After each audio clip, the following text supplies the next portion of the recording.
नमस्कार मित्रों, मैं ममता वाजपेयी भोपाल से। मेरी हरी भरी छत पर आपका स्वागत है। लीजिए, मैं फिर हाजिर हूँ नए वीडियो और नई जानकारी के साथ। तो चलिए आज फिर कर लेते हैं कुछ महत्वपूर्ण बातें। ढेर सारे पत्ते देख रहे हैं आप। ये पत्ते मैं पूरे साल इकट्ठे करती हूँ और पतझड़ के समय तो मैं बहुत सारे इकट्ठे करती हूँ।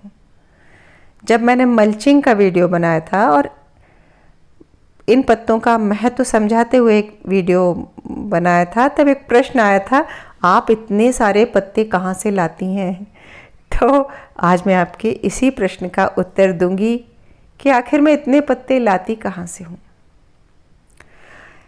मैंने अपने घर के आगे 2 बड़े बड़े पेड़ लगा रखे हैं, बल्कि 2 नहीं 3 हैं। और उनका जो पतझड़ होता है और हमारी जो बाई झाड़ू लगाती है, उसे मैं इकट्ठा करती जाती हूँ और वो साल भर के अंदर 4-5 बोरी 6 बोरी पत्ते इकट्ठे हो जाते हैं। तो आप भी मेरी तरह पेड़ लगाएं, ये भी मैं आपसे कहूँगी। और साथ ही मैं ये कहूँगी कि यदि आपके आसपास पेड़ नहीं है या आप मल्टी स्टोरीज़ में रहते हैं जहाँ जगह ही नहीं है, तो आप किसी भी गार्डन में किसी भी माली से आप बोल देंगे। ज़्यादातर माली लोग झाड़ू लगा के इन कीमती पत्तों को जला देते हैं, जो कि कभी नहीं करना चाहिए। सड़क किनारे जो ग्रास कटिंग होती है, या आप कभी जंगल में कहीं पिकनिक पे जाते हैं, तब भी आप देखिए सूखे पत्तों का ढेर लगा रहता है। पतझड़ के मौसम में तो आप जितने चाहें उतने ले आएं।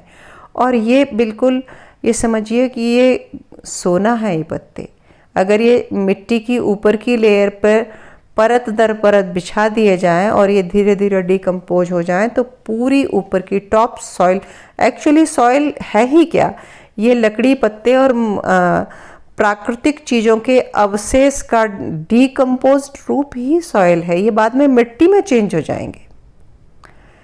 तो एक मिट्टी हेल्दी मिट्टी रहे, उसके लिए उसमें ऑलवेज हमेशा धीरे धीरे ये पत्ते मिलते रहना चाहिए।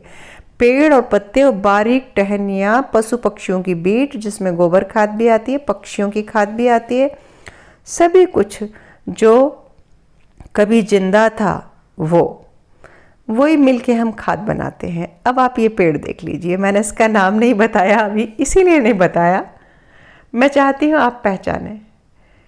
थोड़ा सा कोशिश करें, और नहीं तो बाद में फिर मैं बता भी दूंगी।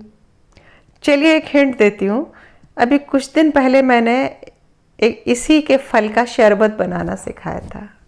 आप लोगों ने अगर वो देखा होगा तो चलिए बता देती हूँ। ये है बेलपत्र का पौधा।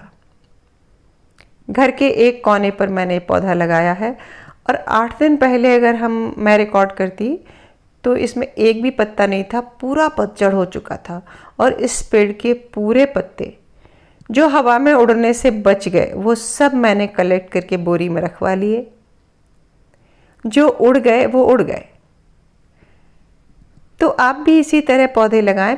बीच में इस पेड़ के पीछे आम भी लगाए, तो आम के पत्ते, बेलपत्र के पत्ते, और दूसरे कोने पर मेरे लगा हुआ है कटहल का पेड़, तो उस कटहल के पत्ते, साथ ही एक लगी हुई है मधुमालती की बेल, तो उस मधुमालती के सारे फूल जड़ते हैं और पत्ते।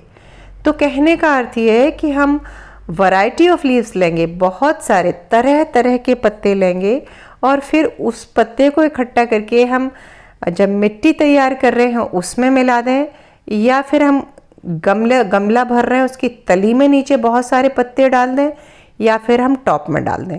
हम दोनों जगह डाल सकते हैं। नीचे तली में भी एक मोटी लेयर लगा दें, उसके ऊपर मिट्टी लगा दें, फिर ऊपर एक मोटी लेयर पत्तों की लगा दें। ये देखिए इसमें कितने सारे पत्ते और कितने सारे कटहल। देखिए आप, कटहल बंच में फलता है, और हम मेरे यहाँ ये घर के बाहर लगे हैं, तो वो बेल के फल भी चोरी होते हैं और कटहल भी चोरी होते हैं। चौकीदारी करनी पड़ती है इनकी।